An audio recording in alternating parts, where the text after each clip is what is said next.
Vous dites l'islam est compatible à tout temps et à toute époque. Est-ce qu'il n'y a pas aussi un problème peut-être d'interprétation ou de mauvaise compréhension? Parce que je prends le cas, par exemple, disons, on parle de modernité, d'évolution technologique, disons le cas de WhatsApp. Oui. À un certain moment, il y a certains parents musulmans qui disaient, nous on ne veut pas de WhatsApp. WhatsApp là, ce n'est pas pour nous, c'est haram. Mais aujourd'hui, tout le monde y est. Est-ce que ce n'est pas une question aussi de mauvaise interprétation? Bon, la mauvaise interprétation, elle est là. La compréhension, parlant de la compréhension, vous avez votre compréhension, j'ai également ma compréhension. C'est pour cette raison, au début, je vous ai dit, ceux-là qui ont des outils nécessaires du ijtihad, c'est à ceux-là de faire ce travail. Mais plutôt, aujourd'hui, le comble de notre communauté, c'est que ceux qui ne sont pas assez outillés s'immiscent dans ce qui ne les concerne pas. Se permettre de donner la fatwa, pourtant ce n'est pas leur travail.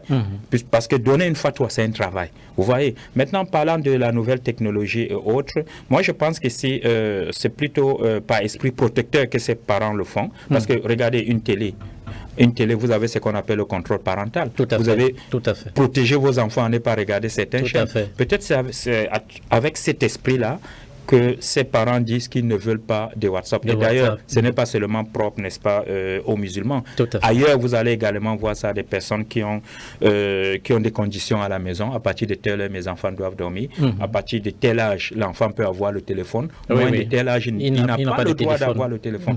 Donc, je pense que c'est à titre d'éducation qu'ils le font, mais pas justement parce qu'ils sont musulmans ou bien parce qu'ils sont tellement rigoureux.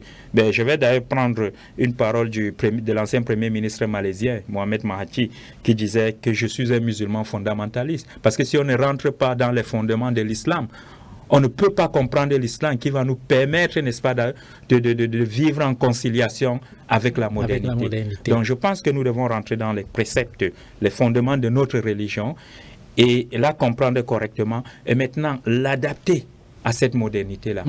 Parce que l'islam est compatible vraiment à toute époque et à tout temps. D'accord.